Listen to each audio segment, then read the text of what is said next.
c'est Marie de Sois sage et parle fort. Je vous reçois aujourd'hui pour un nouvel épisode avec une personne qui est chère à mon cœur. Ça fait très longtemps que je voulais faire un épisode avec elle. Et c'était peut-être pas encore le moment, c'était pas l'heure, ça ne pouvait pas se faire. Et là, je sens que c'était l'heure. Donc, je reçois aujourd'hui Corinne. Corinne que je connais depuis mes 11 ans, 12 ans peut-être, qui m'a vue grandir, qui m'a accompagnée pendant longtemps et qui m'accompagne encore aujourd'hui, à distance. Comme d'habitude, souvent je choisis une citation pour démarrer les épisodes, et aujourd'hui c'est Corinne qui l'a choisie. C'est une citation de Raina Maria Rilke. « Je vis ma vie en cercle croissant, qui se meuvent au-dessus des choses. Je n'accomplirai peut-être pas le dernier, mais je veux l'essayer. Et je tourne depuis des siècles, et je ne le sais toujours pas. Suis-je un faucon, une tempête, ou bien un immense champ ?» Alors je ne sais pas pourquoi Corinne l'a choisi. Elle vient juste de m'en parler. Donc déjà bienvenue Corinne. Merci. Merci Marie de m'avoir invitée à ce moment magique pour moi. Bon, en vrai, je suis chez toi. Oui, mais le moment, c'est le nôtre. Le moment, c'est le nôtre. Là, pour commencer, qui es-tu? D'où tu viens? Où est-ce que tu es née? Quel âge tu as? Si c'est pas indiscret, mais je pense pas. Mais voilà, j'ai 58 ans. Je viens de Berne, c'est en Suisse. J'ai grandi aussi à Berne. Dans les J'ai grandes deux lignes. frères. T'as deux frères, ok. Si c'est important ou pas, c'est toujours la grande question.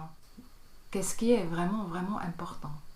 C'est pour ça aussi cette citation qui m'accompagne depuis presque 40 ans, qui m'a beaucoup, beaucoup touchée quand je l'ai lu, quand je l'ai entendu et relu la première fois. Et c'était cet effet qu'elle m'a touchée profondément dans mon âme, et que finalement cette citation m'accompagnait depuis toutes ces années. Probablement ça veut dire être quelque chose vraiment sur moi, sur mon âme.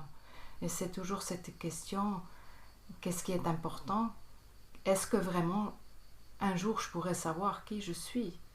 Parce que finalement c'est comme quand tu lances un petit caillou dans l'eau, et c'est les... Comment ça s'appelle? Les gouttes, les éclaboussures, les cercles autour. Les cercles autour que ça donne, ça non. Les ricochets, tu vois. Oui, les ondes. En fait, les cercles ouais. qui grandissent à travers.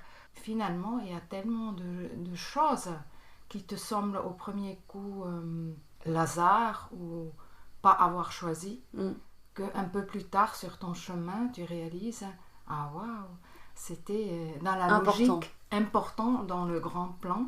Ouais. Et d'autres choses que peut-être toi, tu ressentais important, qui s'en vont, pareil comme ces cercles, tu vois, dans l'eau, et qui étaient importants peut-être juste pour une respiration, mais pas plus. À travers de ça, d'être né, avoir grandi dans une famille, la façon comme tu grandis, ce sont tous de ces cercles, mettent des choses dans ton sac à dos que tu portes, mais que finalement, ils font aussi partie, pour moi, du grand plan, j'appelle ça le grand plan, qu'on s'est choisi nous-mêmes. On se choisit les choses, j'appelle ça dans le jardin des anges, avant que tu naisses ou avant que tu renais.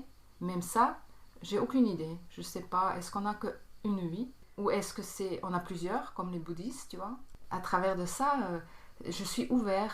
Mais à travers ma vie, tu vois, il y a eu des choses qui sont restées. Et comme cette idée, elle me restait aussi que avant que tu naisses, tu es dans le jardin des âmes. Et chaque âme a aussi un guide âme qui vient te voir avant que tu nais pour la première fois ou pour la deuxième, troisième, 50, quoi que ce soit. Et on discute. Alors ton guide, c'est quelqu'un de sacré. De poser des questions pour que tu réalises, est-ce que dans la dernière vie, est-ce que j'ai accompli mes choses que je voulais apprendre? Et on discute, par exemple, de la dernière vie, est-ce que tu as appris ça, et là, sur ce plan-là, comment tu as trouvé, nanana. Et puis après, à un moment, il dit, bon, maintenant, on se prépare pour la prochaine étape, pour la nouvelle vie. Qu'est-ce que tu veux apprendre? Et on met à travers un plan, comme une fleuve, les choses, les situations, les gens. Qui vont te permettre peut-être de régler ces trucs-là. Apprendre. En fait, c'est pas régler, c'est apprendre. C'est différemment. C'est par choix. Tu veux apprendre quelque chose et dans la facilité, tu ne l'apprends pas. Alors, on choisit ensemble une situation qui, à première vue, peut être difficile ou douloureuse. Mais c'est là que tu puisses apprendre quelque chose de très important. Être en amour avec toi-même, par exemple, ou de pardonner, ou quoi que ce soit le sujet. Et cette idée m'a amené toujours la paix, parce qu'au bout d'un moment, je me suis toujours dit, ah ok, merci beaucoup. Alors, si c'est vraiment comme ça, pourquoi je me suis choisi cette situation? Qu'est-ce que je peux apprendre? Et j'ai toujours trouvé des réponses pour ça. Et à travers de ça, je chemine mon chemin, qui peut être très difficile et facile, comme douloureux, ou avec du chagrin, ou compliqué, ou quoi que ce soit, mais c'est dans cette couleur de paix et responsabilité vers moi-même, dans l'idée, je me suis choisi ça pour apprendre, pour grandir. Et ça fait le lien de nouveau pour ce poème de Rilke, que je me suis toujours dit, qui je suis. Est-ce que c'est vraiment important de le savoir? Non. C'est juste les valeurs que je porte en moi, de les mettre en vie et de leur donner de la couleur. Et même les mots sont échangeables. Et sur ça, voilà, je suis née. Ça, c'est important. Et je suis heureuse d'être née. Et le reste, il n'y en a pas de plus important que d'autres. Tout est pareil. Tout est important, oui. Voilà. Et quand tu regardes ma vie... tu as une vie quand même impressionnante. En fait, ça, c'est rigolo parce que les gens, des fois, ils me disent « Waouh, mais comment tu as fait? J'aurais jamais survécu tout ce que tu as vu. » Ça fait pas très longtemps, c'était une fille, elle a eu une jeune dame, pardon, elle a eu 24 ans. Et c'était une discussion entre femmes. Il y a deux dames, il y a une qui a eu 60 ans, l'autre 65, moi, et cette jeune fille qui était la fille d'une de ces dames. Et elle était... Et en fait, je ne sais plus exactement comment ça s'est fait. On a discuté un peu chacun de notre vie. Et moi, j'ai dit, mais moi, j'ai la vie la plus belle. Je suis heureuse de tout ce que j'ai vécu. Je suis la plus gâtée au monde. Je me sens tellement vivant et chanceux et tout ça. Et à travers de ce discours que j'ai fait, cette jeune fille de 25 ans, qui me connaît depuis sa naissance, elle m'a regardée avec des grands yeux et m'a dit, mais qu'est-ce que tu me racontes là? Jamais j'aurais décrit ta vie comme ça. Pour moi, tu es une guerrière qui surmonte tous les obstacles, toutes les difficultés, toutes les guerres que tu peux t'imaginer. Mais jamais dans ma vie, j'aurais pensé que tu dis toi-même, j'ai que le bonheur, je suis heureuse, je suis gâtée, alors, tout ça. Et c'était intéressant, tu vois. Et ça montre aussi que probablement vraiment, j'ai vraiment, comment dire, j'ai vraiment cette vision dans mes cellules, tu vois. Jamais j'aurais mis des mots comme guerrière, comme négatif, difficile, ou quoi que ce soit sur ma vie, tu vois. Et c'était hyper intéressant, tu vois. Mais tu les as quand même vécues comme difficiles, parce que pour donner du contexte, tu vis aujourd'hui en France depuis 20 ans. Tu as grandi à Berne, tu as fait des études pour devenir infirmière, tu as œuvré en Suisse et tu as fini en France parce que ton mari a décidé de... Et toi, sûrement, je ne connais pas les détails, vous avez décidé de vous installer en France pour élever des agneaux. Alors, j'ai schématisé parce que c'est ce que je connais. Oui.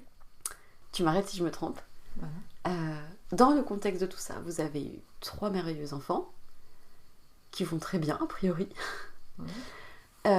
Mais quand on dit difficile, c'est dans le sens où déjà tu changes de pays, peut-être une situation pas forcément, entre guillemets, évidente pour le commun des mortels. Parce que élever des agneaux en France, être agriculteur, ou de manière générale, c'est pas facile.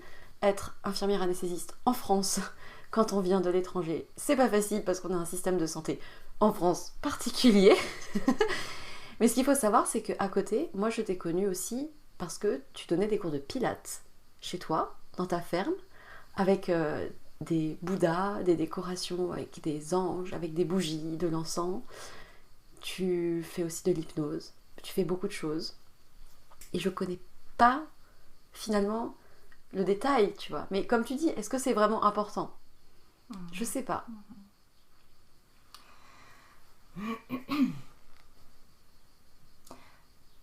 En fait, peut-être... oui, je pense finalement, bien sûr, chaque détail est important. Je vois aussi la vie comme un grand mosaïque, tu sais, qu'on pose des pierres. Et chaque moment, chaque événement est une pierre comme ça. Et à la fin de ta vie, ben, tu verras ton art que tu as fait avec toutes ces pierres. Puis à la fin de ta vie, tu peux reconnaître après ce cadre, cette image, cet art, tu vois. Mais pour en arriver à ça, t'es pas né avec cette idée-là, si ? Il y a forcément eu un passage, il y a peut-être eu un déclencheur, un truc Moi, je sais que dans mon souvenir, moi j'ai souffert d'anorexie pendant des années, et tu m'as aidée à un moment donné quand j'avais 17 ans, où je venais te voir une fois par semaine et on faisait à chaque fois quelque chose de différent. On faisait aussi du pilates, on faisait de l'auto-hypnose, on faisait dans un hamac. J'ai des souvenirs flous parce que mon cerveau il a beaucoup oublié cette période-là. Mais je sais que tu m'as dit que tu avais connu ça. Est-ce que ça, cette anorexie ou ce problème-là, a été peut-être un déclencheur de switch, de ok, vers où je vais ou c'est... Alors, il y a deux choses. Alors, pour ta question, mais est-ce que tu es né avec ça ? Peut-être là, c'est la réponse oui, parce que je pense que je suis née avec quelque chose que chaque être humain porte en soi. Et ça, c'est ce devoir, cet appel, c'est une demande de l'univers, de Dieu, tu peux l'appeler comme tu veux, que tu as à accomplir à côté de toutes tes tâches de la vie ordinaire, style la profession, être sœur ou frère ou maman ou papa, quoi que ce soit. C'est au-dessus de là, à chaque moment, tu as cette possibilité de redonner le merci à l'univers. Je parle maintenant de l'univers, pour que tu aies la chance d'être ici, dans ta vie. Et ça, c'était quelque chose que je me souviens qu'on m'a déjà dit quand j'étais petit, quand j'étais à l'école. Et c'était, on m'a toujours dit, mais toi, tu es comme un soleil. Quand tu es là, tout est soleil. Après, quand j'étais à l'école et tout ça, je prenais ça à côté de oui. En fait, ça m'a pas beaucoup touchée, tu vois. Mais au fur et à mesure, ça c'était toujours un sujet qu'on m'a redonné, tu vois. Un moment, souvent quand tu pars, quand tu changes la profession ou quoi que ce soit, tu vois, et les gens ils viennent te remercier et toujours c'était ça un sujet. Tu vas nous manquer parce que tu étais la lumière de notre bloc opératoire, par exemple. Tu vois. Et il y a eu un moment clé que j'ai réalisé ça. Ça, c'était dans ma formation de l'hypnothérapie à direction Milton Erickson. Et on a fait une auto-hypnose et c'était vraiment plongé dans la dimension de réaliser qui je suis. Qui je suis vraiment et pourquoi je suis ici. Grand sujet. Mais par rapport à soi-même, par rapport aux autres, c'était très grand. Et du coup, on a fait cet exercice, si tu veux. Et après cette auto-hypnose, tout le monde est revenu un peu en groupe. Et après, il fallait qu'on échange, qu'on discute de ce qu'on a aperçu dans cette phase de transe de nous. Alors en fait, les réponses, alors, qui je suis, pourquoi je suis ici. Et du coup, moi j'étais très gênée parce que les autres, ils ont commencé à raconter, à s'échanger. C'était tous des histoires magnifiques, tu vois, en fait, des choses incroyables, tu vois, qui sont venus de loin pour sauver quoi que ce soit, ou qui sont des travailleurs de ci et ça. Ils et se surestiment un en peu, fait, genre... non, mais je crois c'est pas vraiment ça? que c'était comme ça, tu vois. Mais des jolies, ils ont raconté des jolies histoires, tout ce qu'ils ont vu en couleur, en figure, Enfin, c'était impressionnant, ça m'a beaucoup, beaucoup impressionné. Et à travers de ça, je suis venue encore plus petit et plus gênée parce que chez moi, c'était pas du tout ça. Et je me suis dit, bon, tu vas juste maintenant faire que plus personne va réaliser que tu es dans cette salle et peut-être on va oublier de te demander aussi pour raconter ce que j'ai vécu. Ce que t'as vu, ouais. Et bien sûr que non, Ouais, on m'a pas oublié. Et du coup, j'ai dû raconter que la seule chose que moi j'ai vue dans ma transe, c'était une grande boule, quelque chose de rond, très clair, très lumineux. Et de temps en temps, ça faisait bloup. Et il y a eu une petite bulle qui est sortie de la grande et qui est partie. Tu peux t'imaginer, en fait, c'est la grande bulle qui a une petite pulsation très claire et de temps en temps, ça faisait bloup, bloup. Et il y a une qui sortait, qui grandissait et qui s'en allait, tu vois. Et après, d'un autre côté, bloup, et ça sortait de nouveau. C'était le seul sujet, en fait, la seule image que j'ai eue de moi. J'étais très gênée. Parce que tous les autres, ils ont eu des histoires. Et moi, clair, très... Mais comment tu le schématises ça? Genre, je suis une bulle qui fait des ploups. Mais voilà, t'imagines, tu vois, j'étais gênée. Mais bon, c'était dans un contexte où personne ne juge personne. C'était pas... En fait, on n'a même pas discuté de ça, tu vois. On entendait les autres, l'un les autres, et c'était ça. Et pendant des années, ça fait très longtemps que j'ai fait cette formation, et bien j'ai jamais oublié cette image. Et plus que j'ai grandi, plus que j'ai vieilli, j'ai trouvé pas seulement la paix avec cette image, je me suis reconnue dans cette image. Que peut-être c'est exactement ça, mon travail supérieur, être juste là pour éclairer et de donner de temps en temps une bulle qui éclaire un côté de quoi que ce soit. Et rien de plus. Et heureuse aujourd'hui, être juste ça. Au-dessus de tout ce que je fais. Que je sois hypnothérapeute, prof de pilates, femme de Rebozo. Et finalement, tu vois, je suis... C'est ça. À côté que je suis... Plein de toutes choses. Ces choses, tu vois. Mais ça, c'est la chose importante que... C'est mon remerciement au monde, à l'univers, au ciel, à Dieu que je suis là. Ça, c'est une réponse. Oui, je pense, chaque personne porte quelque chose en soi depuis la naissance, depuis toujours. C'est juste à réaliser, un jour ou l'autre. Ou pas. Ou pas. Sur l'autre question, un moment de clé pour moi, que tu m'as demandé.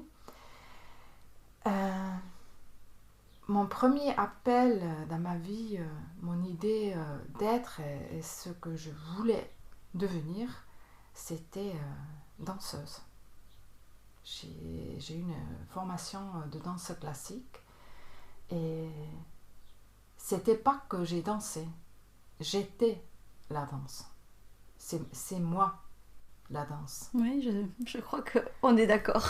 Et à l'époque, j'ai commencé à 6 ans, qui est relativement tard. Mais après, voilà, je peux dire, j'étais bien. Et ma prof, elle a vu que j'étais bien et elle voulait me faire progresser. Et elle voulait absolument que je vais à l'Opéra de Vienne, qui est une école professionnelle pour des danseuses.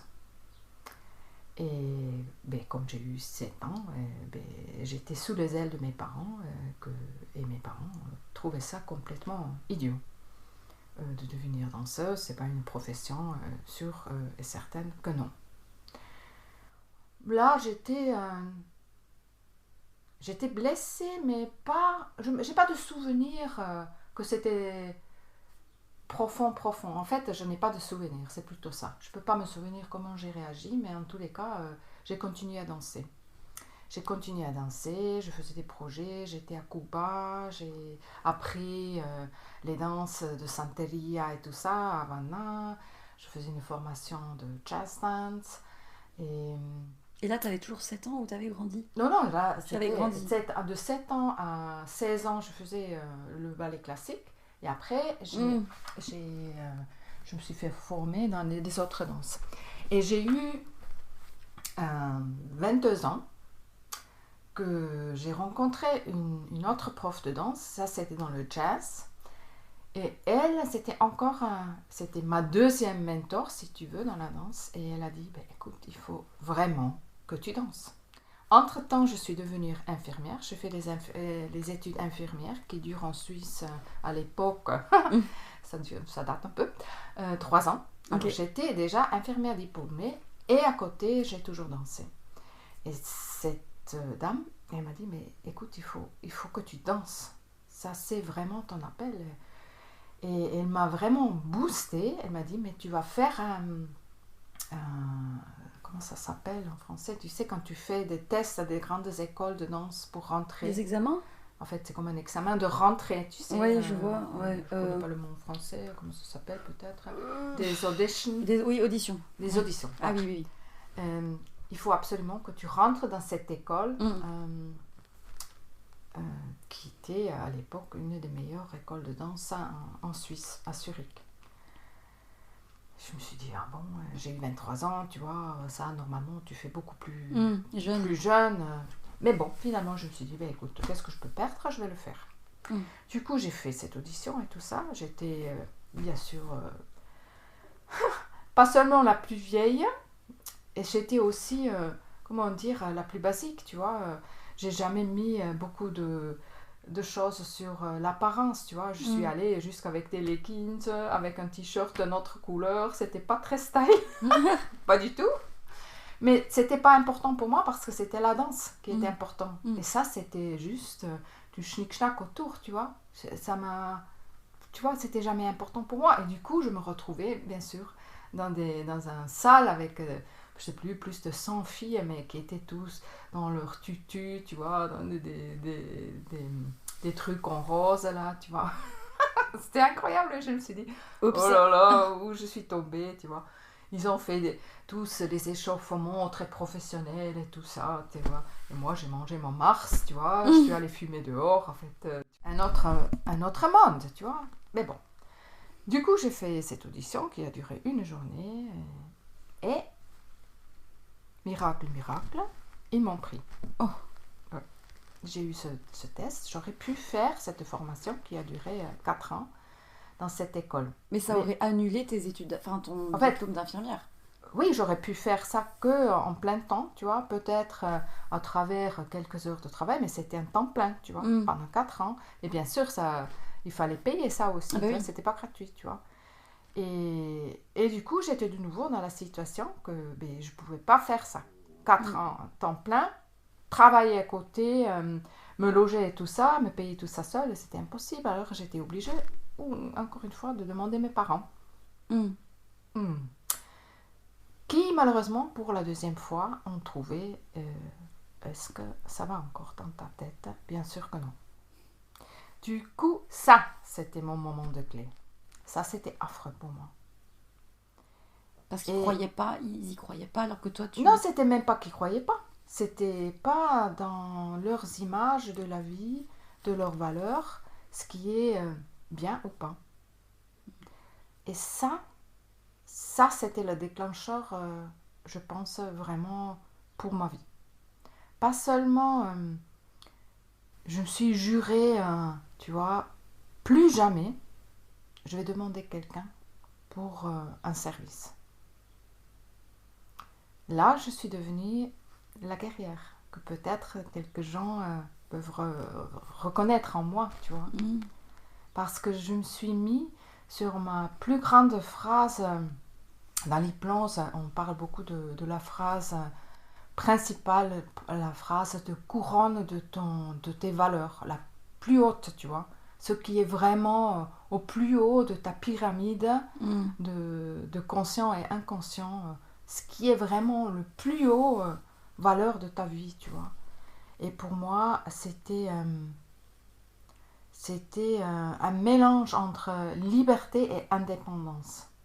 Je voulais plus jamais dans ma vie demander quelqu'un pour quoi que ce soit.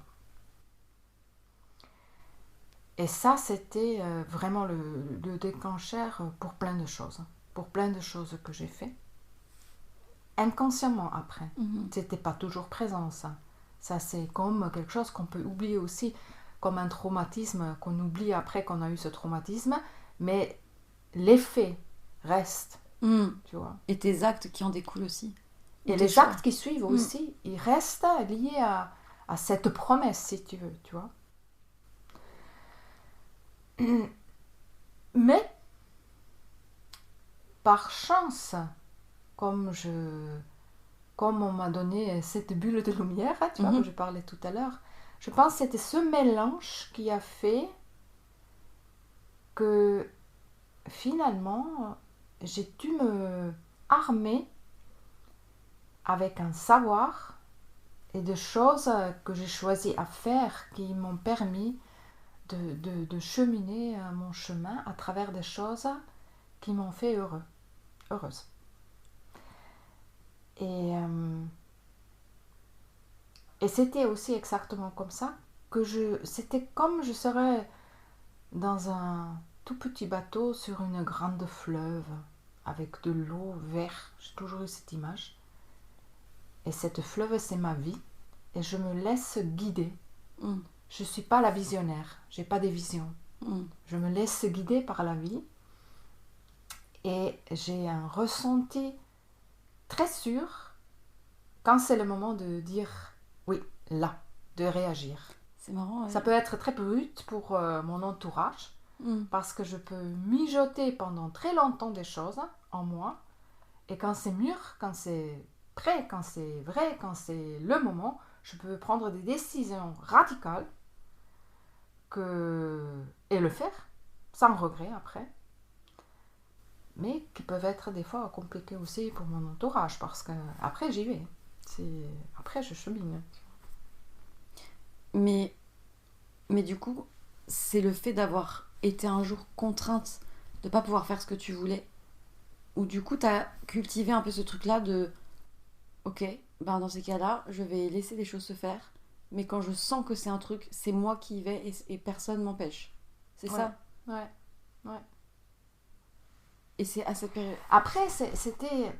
Tu vois, ça, c'est plus des choses qui se sont faites probablement inconsciemment. Oui. Tu vois, je pourrais pas dire « Ah oui, j'ai pensé ça déjà à 24 ans. » Non, pas du tout. Et j'ai aussi, pendant très longtemps, que pour des raisons, quoi que ce soit, qu'on a atteint le sujet de danse, tu vois, très très souvent, j'ai commencé à pleurer, tu vois. C'était quand même quelque chose de très grave qui m'arrivait à ce moment, que je ne pouvais pas suivre cet appel, tu vois, de devenir danseuse. Et pendant très très longtemps, ben oui, j'ai eu des larmes dans mes yeux, où j'ai pleuré, rien, s'il y a quelqu'un a touché à ce sujet, ça m'a impressionné, tu vois. Et même à l'âge de 40 ans encore, tu vois. Et t'as arrêté de danser après ça ou pas? Je continue à danser encore longtemps, jusqu'à l'âge de peut-être 30 ans. Ok. Après, c'était d'autres choses qui se sont mises dans ma vie. Après, j'ai pas eu de temps. Et j'adore danser encore aujourd'hui. J'aimerais toujours encore reprendre. Un de mes plus grands rêves, c'est de pouvoir assister pendant une semaine à l'Opéra de Paris jusqu'aux entraînements. Juste dans un coin. Personne ne me corrige quoi que ce soit. Mais juste pendant une semaine, de m'entraîner, tu sais, avec le ballet classique de l'Opéra de Paris. Complètement fou. Mais bon, ça serait mon rêve encore, de pouvoir faire ça. Parce que c'est rigolo aussi à chaque fois quand je parle du ballet classique et tout ça, je sens, là maintenant je suis assise décontractée sur ce lit là, mais normalement quand je suis debout, mon corps Il se a envie remet, de danser. mon corps se remet en position. Mais tu vois, as une stature de danseuse. De danseuse. Depuis tu vois, que je c'est te fou, connais, ça. t'as toujours été hyper droite, hyper... cette posture hyper droite, hyper digne, hyper... là, tu vois. Je sais Oui, pas comment dire. c'est vraiment... des fois, aujourd'hui, maintenant, je dois rire un peu de ça quand je réalise, ah oui, attention, ça me le refait, là. L'effet de danseuse. Et du coup, là-bas, là, t'étais à Berne, t'étais du coup infirmière anesthésiste. Et c'est- Alors, du coup, Ouais, la danse, c'était... compliqué. Du coup, voilà, ça s'est pas fait. Du coup, j'étais infirmière. Et... Ah oui, à côté, j'ai dansé encore, oui, toujours. J'étais infirmière parce que j'aimais soigner, prendre soin. Mm. Ça, c'est quelque chose qui m'accompagne quand même aussi longtemps, comme peut-être cette sensation d'être danseuse, prendre soin des êtres. C'était toujours quelque chose aussi comment dire, qui s'installait dans ma vie très tôt. Mm. J'ai aimé être infirmière. J'étais pas autant passionnée comme infirmière comme j'ai dansé. Mm. Il y a eu quand même une différence. Mais prendre soin, ça c'était quelque chose qui m'a nourrie. En fait, toujours. Et du coup, j'ai continué mon chemin comme infirmière à Berne, à l'université de Berne. Après, j'étais dans une clinique que je faisais la salle de réveil parce que je voulais continuer de me former et tout ça, et ça c'était très bien. Et à ce moment-là, j'ai eu une rencontre de clé aussi, et c'était un homme qui était infirmier anesthésiste, et il m'a carrément embêtée pendant 1 an et demi, presque tous les jours. Elle m'a toujours dit, écoute Coco, tu dois faire les études d'infirmière anesthésiste. Ça va être ton gant, comme vous dites, ça va être ton truc. Tu es infirmière anesthésiste. Tu ne le sais pas encore, mais je te jure, fais ces études, c'est ton truc. Moi, j'ai eu aucune idée de quoi il parle, ni je connaissais vraiment qu'est-ce qu'ils font les infirmières anesthésistes, tu vois, vraiment aucune idée. Ça a duré et ça a pris les mesures que un jour, il a carrément rempli la demande pour faire le test rentrée, tu sais aussi à cette école et tout ça, il fallait aussi faire un test et tout, et d'abord envoyer des papiers, des recommandations des personnes qui disent oui, elle est prête, douée, assez intelligente pour faire ses études, etc. Il a carrément rempli tout ce dossier. Mais qu'est-ce que ça pouvait lui faire, lui, que tu fasses ça ou pas? Pourquoi? C'est pour ça, tu as des moments de clé que tu rencontres des personnes, tu vois, qui tu vas comprendre après. D'accord. De nouveau, revenir sur ce sujet que je t'ai raconté au départ, tu sais, le jardin des âmes. Qui sait, peut-être je me suis mis cette position, et comme je savais dans le jardin des âmes que je suis tellement têtue que je ne vais pas l'écouter, je me suis positionnée cette situation que vraiment il insiste, tu vois, que je fasse ça. Peut-être, qu'est-ce qu'on sait? On le sait qu'après. Dans tous les cas, et il m'a tellement gonflé que je me suis dit, bon, ok, je vais y aller à ce test, je le fais, j'ai signé ce dossier, il l'a envoyé et tout. Du coup, j'ai eu l'appel pour venir me présenter. C'était aussi une journée, il fallait passer une demi-journée au bloc opératoire, accompagner des infirmières anesthésistes, travailler avec eux et tout ça. Et tout ça, c'était un peu sous les yeux de tout le monde qui ont fait retour après aux gens qui ont examiné après la candidature.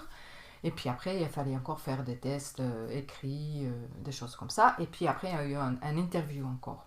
Alors, t'imagines, ce jour-là, c'était la première fois dans ma vie que je suis rentrée dans un bloc opératoire, que pour la première fois dans ma vie, j'ai vu le travail d'un infirmier ou une infirmière anesthésiste. J'ai eu aucune idée avant. Aucune. Et que voilà. Et j'étais là, comme j'aurais été toujours là, dans ce bloc opératoire.